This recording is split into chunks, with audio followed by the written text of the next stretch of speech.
Entramos en la fase 4. ¿Cuándo entramos en la fase 4?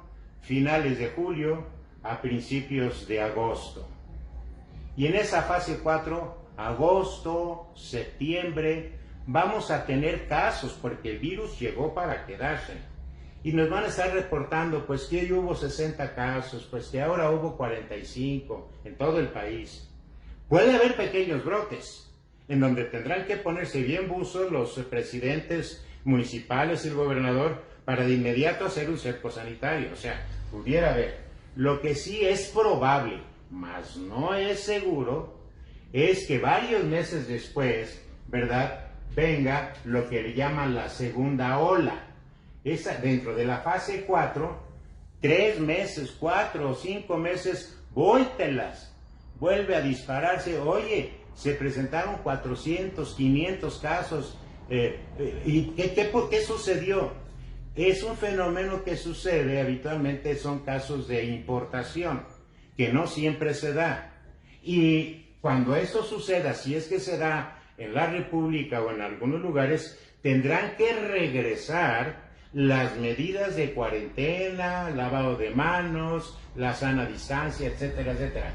Si no regresa, si no hay esta ola, 3 a 9 meses después de que se inició la fase 4, que para mí, insisto, se iniciaría a finales de julio en forma global, si no aparece esta segunda fase, que bueno, ahora, ¿por qué habría menos número de pacientes? Simple y sencillamente porque durante todo este periodo, mínimo un 20 y tal vez hasta un 30% de la población ya se contagió. Y algunos no dieron cuadro, otros sí dieron cuadro. Y viene lo que todos epidemiólogos lo conocen como la inmunidad del rebaño. Ya son mucho menos los pacientes o las personas susceptibles, y por eso es que si hay un brote, por ahí como en octubre, noviembre o diciembre, va a ser un brote menor, pero que de todos modos tenemos que regresar a nuestras medidas estrictas de cuidado. Pudiera o no aparecer. Si aparece y se logra controlar, o si no aparece, lo más probable es que a finales de año, en diciembre o por enero, se declare que la pandemia, por lo menos en México, está controlada. Y a nivel mundial lo tendrá que determinar precisamente el que es el director o secretario, como se le llame, el TDO, de la Organización Mundial de la Salud. Ese señor, ¿verdad?, menciona que pueden pasar hasta 3 años para declarar que una pandemia a nivel mundial ya se desapareció. Para entonces ya no hay pandemia, se llega a esa fase hasta los 3 años después, y que sería ya pues la fase 5, desaparición de la pandemia. ¿Cuándo? A nivel mundial no se sabe. ¿Cuánto puede tardar? 3 años, 4 años. ¿Cuándo con nosotros, de acuerdo al comportamiento, podemos decir que vamos a llevar una vida más o menos normal? Pues en diciembre, finales de diciembre, principios de enero.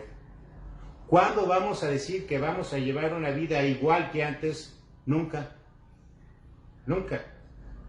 Ya de aquí en adelante van a cambiar seguramente, porque luego tiene que hacerse un recuento, tanto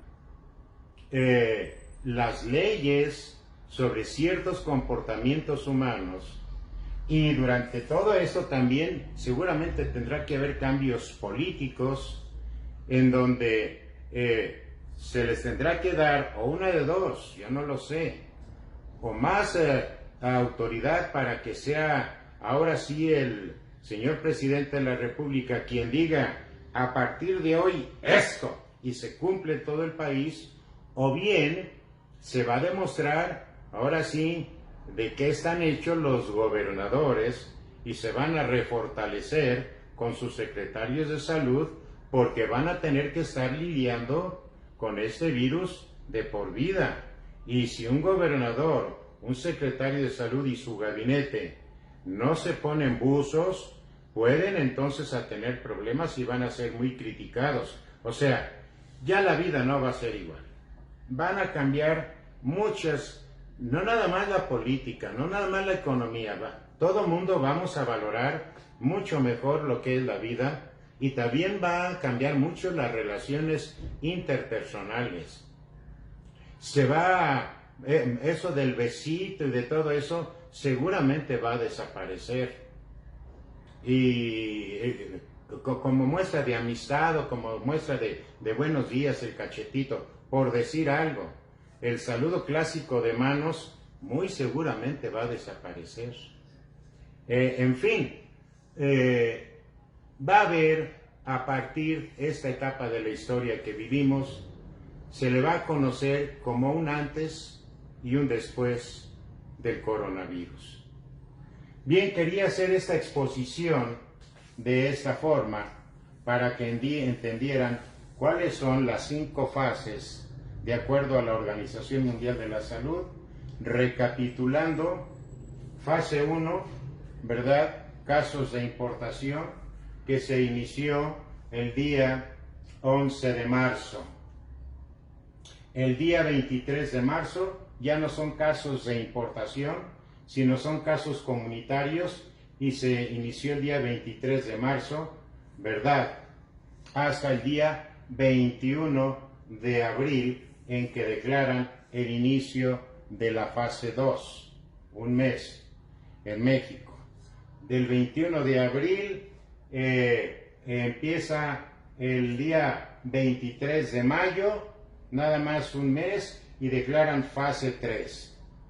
Y estamos ahorita, según nuestros directivos, en fase 3, cuando vemos que estamos increciendo.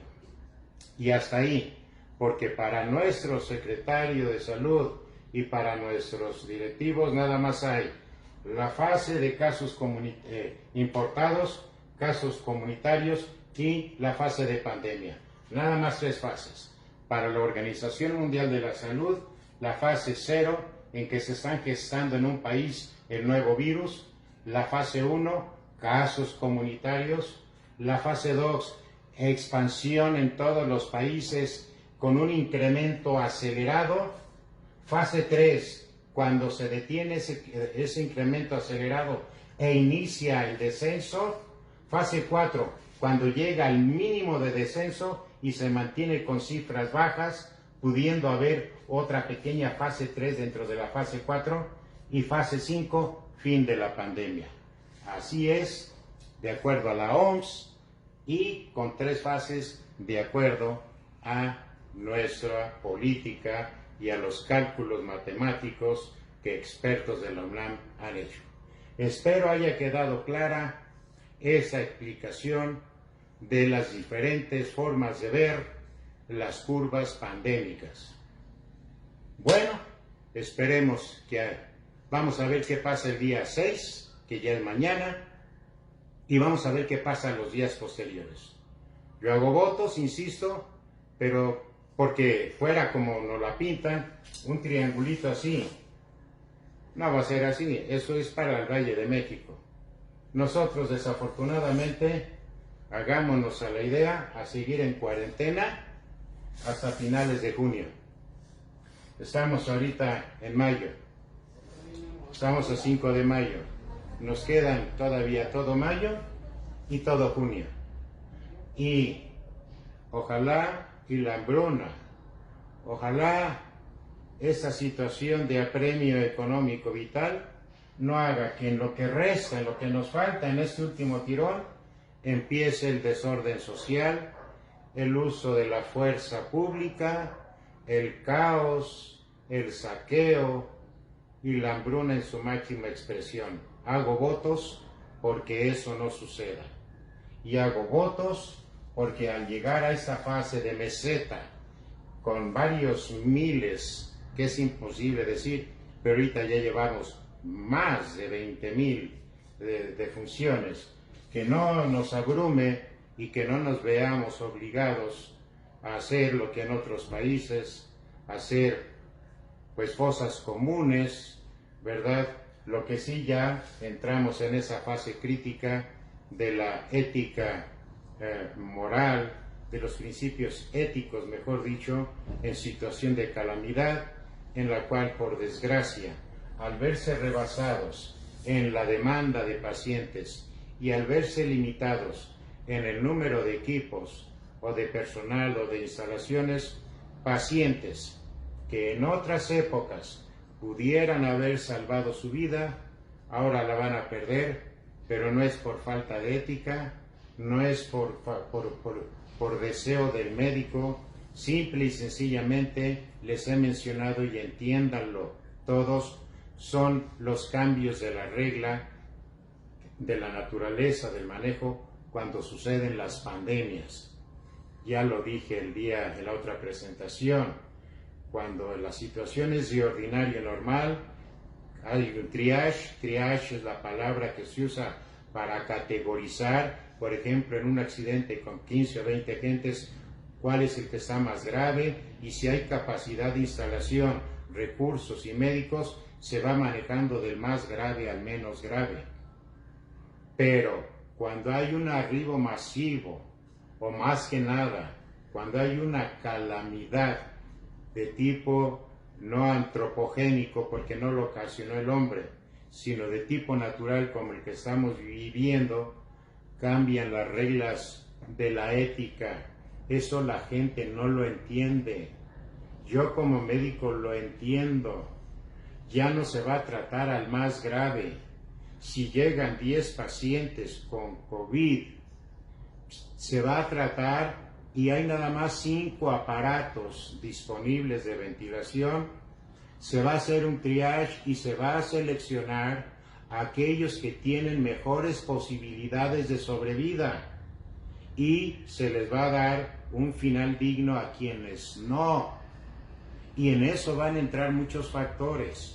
Aquí es en donde el médico va a entrar en una crisis emocional brutal, como ustedes no se lo imaginan. Los médicos que están al frente de batalla son los que van a decidir quién sí y quién no. Y tienen conciencia, y tienen recuerdos, y tienen emociones, y tienen familiares. Y van a ver cómo pacientes parecidos a sus padres o a sus abuelos los van a tener que dejar descansar en paz, bien sedados, porque así son las reglas. Porque si yo atiendo a los que están más graves, a final de cuentas voy a perder a aquellos que tenían pocas posibilidades y también voy a perder a los que tenían más posibilidades. Aquí, en estas condiciones de un arribo masivo, arribo en masa o calamidad cuando ya me rebasaron, se trata de salvar al mayor número de víctimas y no de enfocarse en el que está más grave. Pueblo, entiéndalo.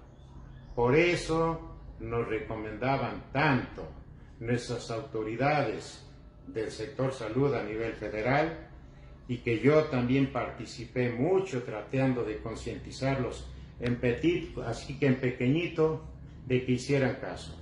Lo único que sí hubo discordancia, y todos lo sabemos, en el uso de cubrebocas. Para mí es vital, lo demostré en mis presentaciones de múltiples maneras. Para mí otro artefacto protector fundamental fueron los gogles. Nunca lo mencionaron. Mucha gente de mutuo propio se compró caretas y qué bueno, no las considero tan seguras para las conjuntivas como los gogles, pero eso es más o mejor que no traer nada. En fin, fuera de esas pequeñas discrepancias de yo como ciudadano con con nuestras autoridades de salud a nivel federal, fuera de eso, ¿verdad? Yo totalmente impulsando sus directivas para que esa fase ascendente o esta parte ascendente de la fase 2 no fuera tan dramática y que la curva fuera más plana. ¿Qué va a pasar? No lo sé.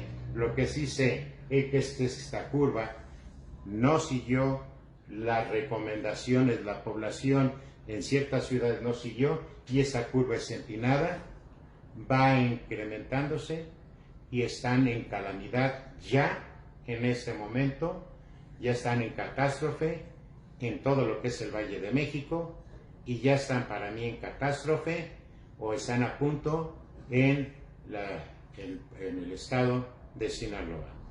Cuando 2 o 3 hospitales ya llegaron al tope, ya se puede dictar calamidad o pues desastre a nivel sanitario. Vamos a ver qué sucede y vamos a ver cuando tengo alguna otra participación con ustedes. Que pasen muy buenas tardes.